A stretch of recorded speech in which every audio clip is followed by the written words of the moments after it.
I put up these signs around my meeting room that said private, by invitation only, no photos. And I made it seem like it was like a highly secret room. And none of my competitors could really concentrate the whole show. They all were trying to see in the room because they thought that I must be demoing our next generation product, when in fact there was nothing of interest in the room. It was just a room I was using for meeting rooms. So sometimes you can play little mind tricks with your competitors that way. You're listening to the Sales Today podcast, and I'm your host, Fred Copestake. On this podcast, we explore how sales professionals can develop a modern approach to winning business, the application of virtual selling techniques, how to create meaningful business relationships, and much more. Why not take our free collaborative selling scorecard to see how your sales approach suits today's environment? You'll find a link in the show notes. And welcome to this episode of the Sales Today podcast, where I'm delighted to be joined again. He's a second-time visitor, Zach Selch, who is Global Sales Mentor. So, Jack, how many times have we spoken in the last year? Like once a week, something like that? Oh, about once a week, yeah. All right, Jack. Slightly more than I speak with pretty much any of my relatives. So there you go. There we go. Tell you what, could you introduce what a global sales mentor does while I try and compose myself? There we go. So essentially, I work with people whose job it is to grow international sales. And a lot of times you get people who are really, really experienced salespeople. Most of my clients have 20 years sales experience, but they just need a little bit of help with their international sales. And I help them either doing done-for-you services, like putting together a distribution network, or I just coach them and I hold their hand while they're dealing with stuff that's a little bit difficult for them. And since we were talking today about trade shows, I work with a lot of my clients on getting really the best return on investment out of a trade show. Just before we go into trade shows, I think it's worth mentioning you've done this in a couple of countries, haven't you? Yeah, so I've probably been booth lead at 200 shows, something like that. And I've sold in 135 countries. I've been doing this for just about 35 years. And I was a director and VP for a very long time. And then a couple of years ago, I just decided that what I really like to do was work with other people so that I can help, anywhere from 6 to a dozen companies at any given time really grow their international sales. So that's what I do. I basically, I don't like to use the term consultant, and a lot of people don't like the term coach, but I basically mentor people to get them to grow their international sales. Oh, great stuff. And as you say, we want to talk about trade shows today in particular, because we were chatting about this the other day. And the more you were telling me about how you prepare for, run, post, kind of analyze trade shows, the kind of more and more my jaw was dropping. I mean, I thought I'd sort of pretty much got a grip on this stuff, but it was just like some of the stuff is like, oh yeah, that's such a cool thing to do. Particularly the kind of really big, easy ones that don't take masses of extra investment or time, but could have that big difference. So I'd love it if you could just talk us through that kind of before, during, and after thinking that you do, plus that little bit of sneaky around stuff that you do as well. That's what I was like, oh yeah, that's the cool stuff. Sure. So let's separate this sort of, most people, what they're sort of thinking about in a trade show is they're going to show up and do something, and then random people are going to come by the booth and they will successfully do business with these random people and get a good return on investment. And that's a typical way people are thinking of trade shows. And I don't typically look at it that way, but let's start with that. Let's just start and say, this is actually what we're doing. So what people very often don't think about is, okay, if what you want is for people to come by and see your booth, keep in mind they have a couple of seconds. They have maybe 10 seconds from the time your booth comes into their field of vision until it leaves their field of vision to understand why they should stop and talk to you, why they should pull in. So what you're trying to do is drive curiosity on the one hand, but also make it crystal clear who should stop at your booth and who shouldn't, because it's just as important to keep out people you don't want. So people very often don't do that clear message, right? So that's one thing. Another part of this is think about what you can do to, they talk about a lot, people talk about what's called pattern disruption in, cold calling or cold emailing. What can you do for pattern disruption at a trade show booth? I was at a trade show a while back, and I was selling a very complicated, complex, high-tech medical device. And I had a whole bunch of colorful socks. And as people were walking by, I was saying, I bet nobody offered you a pair of socks today. And sure enough, everybody said, yeah, nobody's offered me a pair of socks. I said, well, by the way, are you thinking about a product like this? And it got me 25 solid conversations that I wouldn't have gotten otherwise.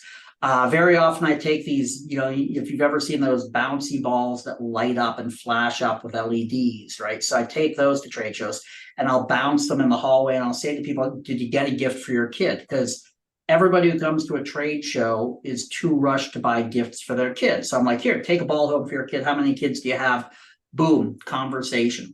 So if you are looking to have conversations with people, you want to make sure that you're giving, you have something that is curious enough, something that breaks the pattern as they're walking down the hallway, but also something that's very, very clear what it is you do, so that you don't get people coming into the booth that are wasting your time. And so I'm going to say that's the traditional part of trade shows. If you're getting there and you don't have meetings set up and you're just there to try and meet random people, those are a couple of tips that'll probably double your ROI right there. And that's to do with the time you're spending before the trade show. So, what are we actually trying to achieve here? Are we trying to show new stuff? Do we want conversations? It's the objectives, isn't it? Why are we doing it? Yeah. So for me, typically the objective at a trade show is not to have random people walk in.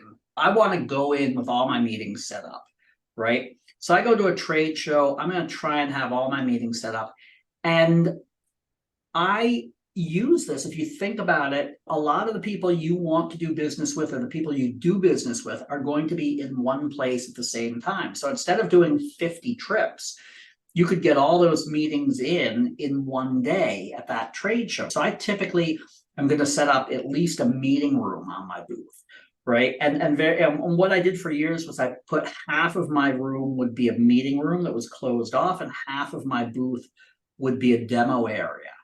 Right? Because I wanted to have these meetings, and I'd set up all of my meetings with my distributors so that I could do reviews. Now, the other thing that I did a period of time ago, I don't know, maybe 10 years ago, was I split it into thirds, and I made a distributor salesperson lounge on my booth, right? Now, if you think about it, the most valuable thing to you is mind share of the people selling your products, right? Think about if you're selling through distribution, you have 45 distributors around the world, maybe you have 300 salespeople. They're all selling other products. What's the impact to you if you can increase mind share by 5% or 10%? Huge, millions of dollars, right? Now, let's think about that for a second. Let's say you're going to a major trade show and a third of the salespeople are going to be there. And if you could do one thing that would guarantee that every day of the show, they stop there first thing in the morning and they stop there at the end of the day, how valuable would that be to you? Because remember, those salespeople are coming, they're representing 10 products, 100 products, they're looking for new products, they're running around talking to all the other principals. How can you guarantee that they're going to stop at your booth 10 times over the course of the week? What if you put in a lounge and a coat room where they could come in and leave their coats and bags, right? So if they come in first thing in the morning and leave their coat, they have to come back in the afternoon to pick up their coat, right? Now, if you have coffee in the morning and beer in the afternoon, they're going to come pick up, leave their coat and sit for 10 minutes and have a cup of coffee. then they're going to come in the afternoon to pick up their coat, they're going to have a beer, they're going to sit for 10 minutes, right? If I could say to you, okay, for X dollars, you can get every sales guy from your distributors to stop at your booth 4 times, 4 days, 8 times for 10 minutes a pop, right? You're getting an hour and a half of face time with each of your distributor salespeople at a minimum. Maybe you're going to get more than that, right? How much is that worth to you? How is that going to impact sales next year? I guarantee that's going to be worth, that's going to be worth a 25% increase in sales. So what's it worth it to you? And that's going to cost you maybe $12K for that space at a really good trade show, right? So $12K investment, possibly if you're selling $10 million, and that means you're going to bring in another $2.5 million a year. If you're selling $50 million, that means you can bring in another $12 million a year. That $12K does not look like a bad spend right now. And I guess you can almost you can save that money anyway, because if you've got the wrong objective, which is let's show off all of our stuff, and you're importing big machines, expensive machines, and kind of just putting them there, which, I mean, people who know this stuff anyway. They're not going to spend loads of time looking at it. That's the browsers, the tire kickers, isn't it? Oh, what does that thing do? Well, it's a whatever. Right.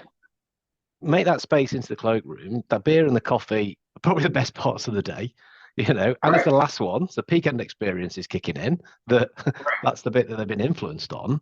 It's it's very cool. It takes sort of a change in paradigm, right? You have to be thinking, well, what is important to me? Is it important to me that somebody comes and looks at one of my big machines? And honestly, you go to a medical device conference, and one MRI looks like another MRI. So you go in, you look at the machine, you say, well, that's cool, it's very shiny. Or you sit down for an hour and drink a beer with 5 or 6 other people who are selling those products, and you talk about how much you love Zach. What's going to be a better return on investment from that? And the more beer they drink, the more they love you. That's exactly it. And what about this secret room? So that was just something I did a few years ago. I worked for a company that we were number one, but we really were slow at developing new products.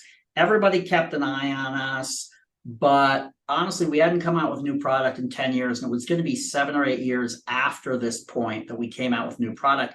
But I just got a little bit of, I wanted to do something a little playful. So I put up these signs around my meeting room that said private, by invitation only, no photos. And I made it seem like it was like a highly secret room. And none of my competitors could really concentrate the whole show. They all were trying to see in the room because they thought that I must be demoing our next generation product, when in fact there was nothing of interest in the room. It was just a room I was using for meeting rooms. So sometimes you can play little mind tricks with your competitors that way. And it's another valuable thing to do at a trade show. You wreak a little bit of havoc in there. If they're spending money on the booth and they're not doing everything they should because they're not concentrating, they're trying to sneak into your booth, that's valuable too, right? Yeah, we're curious animals. I mean, it's always gonna have a bit of an impact. And the other thing I remember you telling me you're doing was,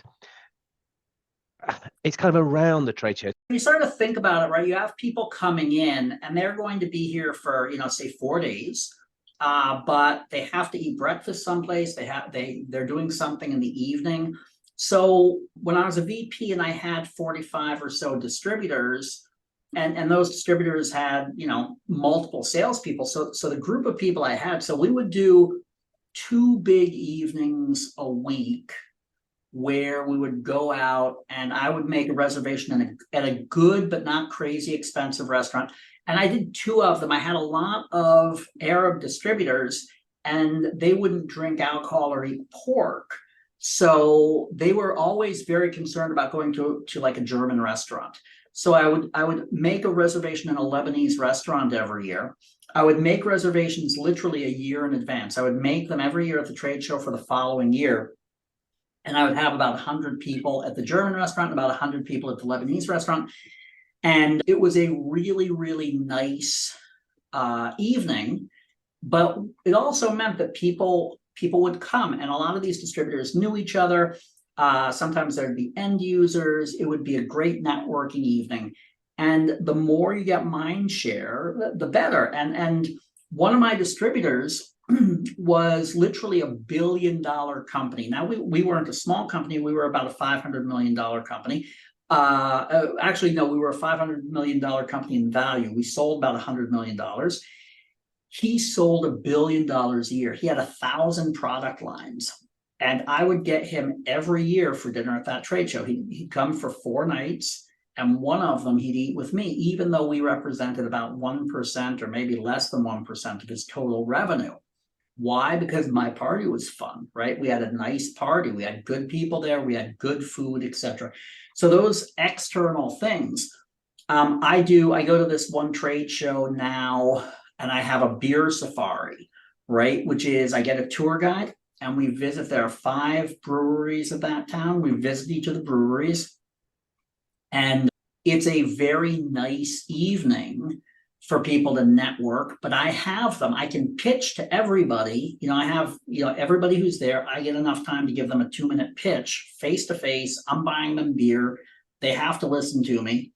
It's a great investment, right? So those type of things, you got to keep in mind that these people are coming, and very often they're coming. They don't travel a lot. They don't know the city, and you have the opportunity to really help them out during the evening, during the morning, those type of things. Think about them as people outside of the space.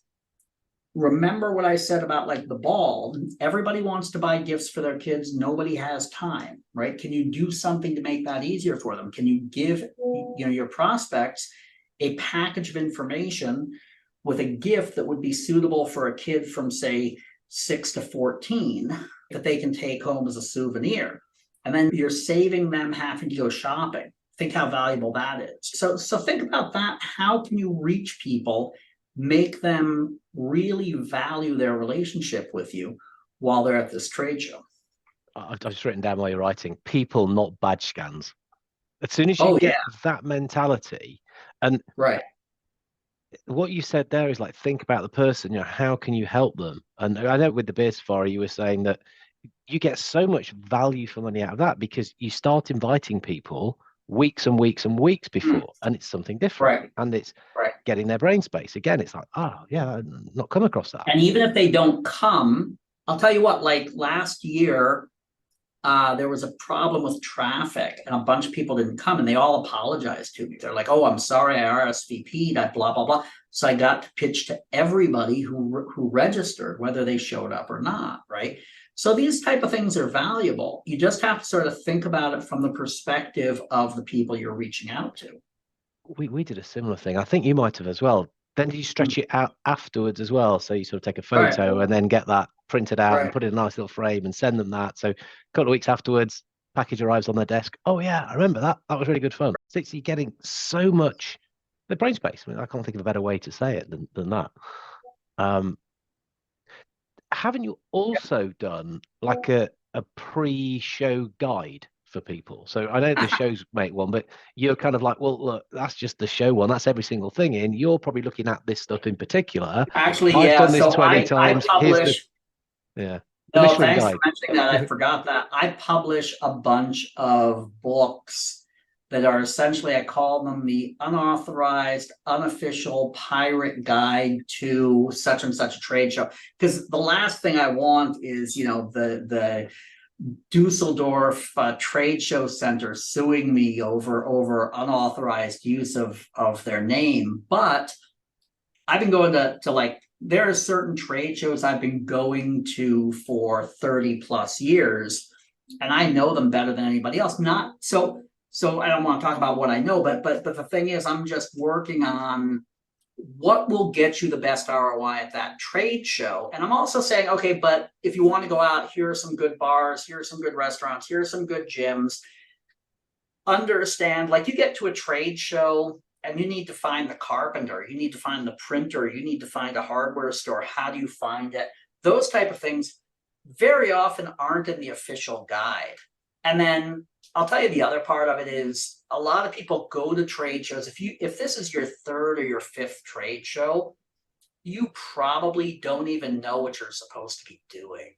Part of what I do is I say, well, first of all, like I've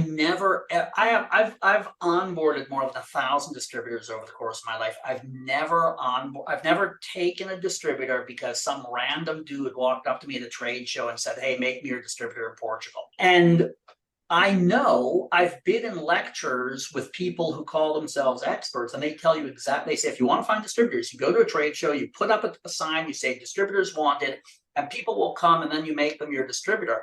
And I remember I was watching a webinar, and one of my kids, who was like 7, was behind me, and she goes, no, don't do that. That's stupid. Daddy says, don't do that. And I thought, yeah, my daughter knows more about international trade than this guy who's saying he's an expert. The thing is, I go, okay, so figure out where you want to sell. What are the target markets? Because you can't sell, especially not in the beginning, you can't sell in 200 countries. So every country you sell in is an effort, an expense, right? And then decide what the ideal distributor profile looks like for you. And then say, okay, this is the guy I want to talk to. And then find him before the show and set up a meeting with him. Don't expect that guy, there might be 3 perfect distributors for you in Egypt. The idea that guy will walk in randomly to your booth is pretty much, 0. So I would say find him, set up a meeting before the show with him, and then you'll see how that goes. So that's the way I would be thinking about how to do this. Brilliant. And then just sort of kind of we've done the before, we've done the during, we've done that kind of around, and then the after. Is there any sort of other the after cute stuff you're doing? I'll tell you what. I'll tell you what I'm dealing with right now. For instance, is I have this big trade show. It is the week of the 15th of November. Okay, now in America, I want to say the 21st of November is one of the biggest holidays of the year, which is typically people take off from Wednesday to Monday. Okay, so the people who are at this trade show, they will come home. They'll get home on Saturday. They may go into work on Monday. They might go into work on Tuesday, but then they're off until the following week. Now we're almost in December. On the 15th of December, it's holiday. Okay. So the way I'm looking at it is I have to hit them with a follow-up between the 2nd or 3rd of December and the 12th to 15th of December. If I don't, all that effort at the trade show is probably lost, because if the first time they think about me is the 6th of January, they're not going to remember who I am. So I'm thinking, I'm a month ahead of the trade show. I'm thinking about the follow-up for the trade show, and I already have my plan set up so that I can follow up the trade show, so that I'm going to hit people with information and something that they will remember me by during that 2-week period. Now, I probably won't do any business with them, but I want them to remember me. And then when I talk to them on the 6th of January, then I can have a solid conversation with them. Okay, so that's the way I think about it. Again, if you go to a trade show and then you come home and you sort your business cards and you reach out to them and all that, question is if you're going to get your follow-up done, and if your follow-up is going to be received because of what the people you're reaching out to are thinking about at that point. So that's the way I look at it. Yeah. There's something that's coming across in every single bit you've said. People. You are thinking about people, and that is where the difference is. I like to talk about how people internalize information, right? A lot of sales guys talk about, how do you deliver it? How do you say this? How do you execute this, etc.? But if it isn't accepted, if it isn't internalized, it doesn't matter, right? So what I'm trying to do is think about the people that I'm reaching out to. How are they going, like for instance, I sometimes it looks crazy. I will walk around a trade show booth a dozen times from different angles with a stopwatch running. Because I'm like, okay, if I'm coming from this way, what do I see first? And how many seconds do I have before I walk past it? And then I'll do it from another angle, and then I'll do it from another angle. Because I want to think about, sometimes we're like, oh, this is such a beautiful booth. It's my favorite colors, and I have so much information here, and people are going to look at this booth and get very excited. And then we're facing the wrong way, right? And everybody who walks by sees the backside of the booth. And that's our fault. If we do that, that's our fault, right? So you should be thinking about, how will people see your booth? How will people internalize information from your booth? How are they going to react to your booth, right?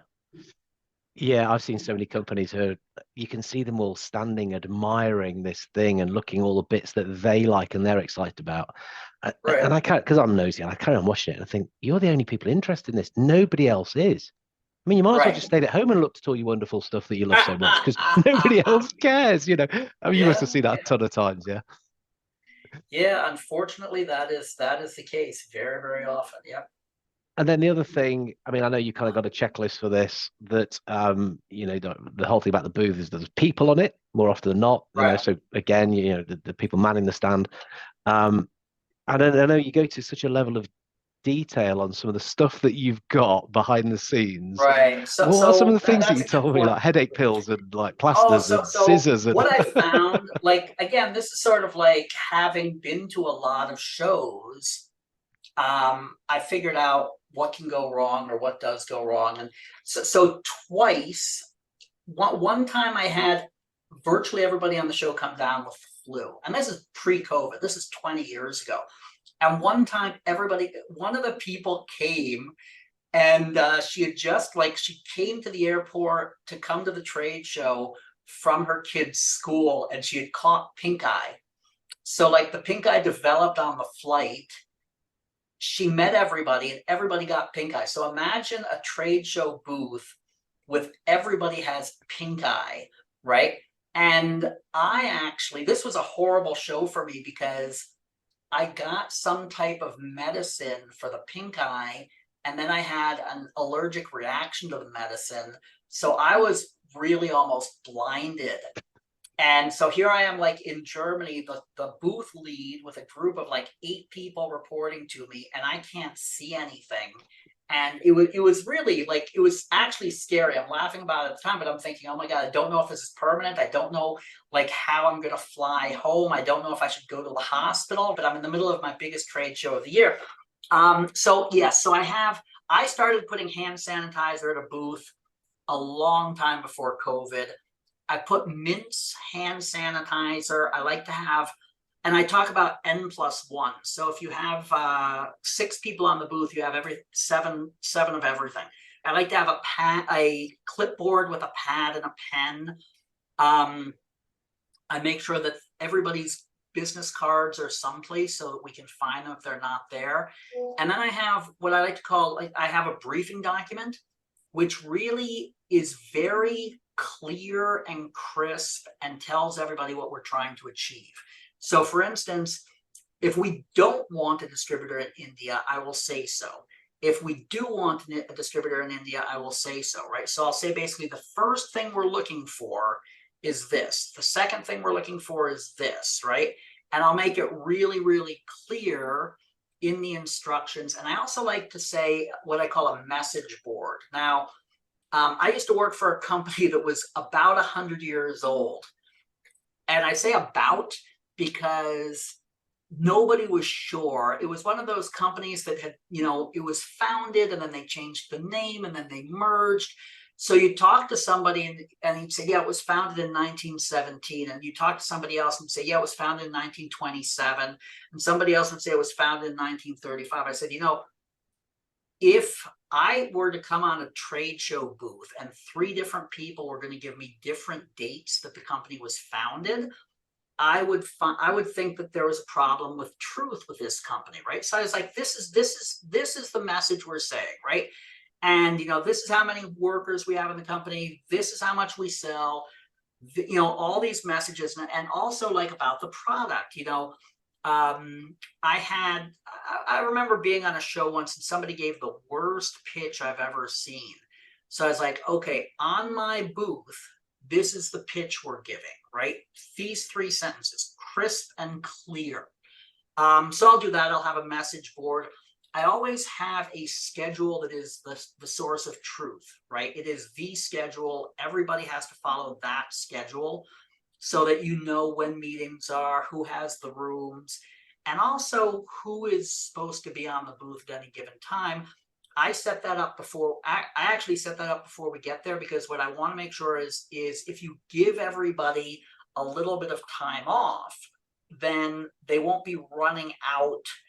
Everybody says, well, I really have to get to the gym, or I really have to buy a gift for my kid, or I really want to see the cathedral or something like that. But if you give them time off and they can plan on it, they won't be running away from the booth, right? They'll be staying on the booth. Protein bars and stuff like that, because again, people forget at noon at a trade show, you might wait an hour and a half in line for lunch, right? So I don't want people, I don't want anything to be happening on my booth that I can't control. So I don't want people going to wait in line for lunch. I'll have a protein bar and eat lunch at 3 p.m. when there's no line, right? So those are the type of things I have on my booth. One thing that I usually talk about, which you didn't ask and slipped my mind, was I calculate beforehand what the cost per minute of the trade show. And it's usually in the range of 20, 25 bucks, right? Because if you have a few people showing up at the trade show 4 days, that's usually what you're running, is 25 bucks a minute, something like that. And I tell everybody that. And it's like, if you're going to the bathroom, that's costing me 75 bucks there. So you better wash your hands. But basically, I want everybody to be crystal clear on the cost of the time on the booth, because we need to get return on investment. And I don't want people showing up late. I don't want people cutting out early. I'm going to give them time off. I'm going to set up the schedule. And when they're on the booth, it's like that old saying about McDonald's: if you have time to lean, you have time to clean, right? If you're on the booth, you're working. You're not looking at your phone. You're not doing emails, right? You're working for me. So that's the way I look at it, right? Awesome. You have shared so much in such a short time. I'm going to try and calculate the value per minute of this of this podcast, because you've given an absolute ton of things. So much, in some ways, maybe they're obvious, but I don't see people do them. And they probably think, oh yeah, I should do that. Well, implementation. So we're back to that. Implementation. I'll tell you what the problem is. Like, again, this is I'll give a little pitch for me, right? This is exactly what a coach is good for, because you can be a VP of sales and do 12 shows over the course of your career. And okay, so 12 might seem like a lot to some people, but if you're learning a little bit every time, if you're getting a little bit better every time, you're still not going to be that great at the end of your career, right?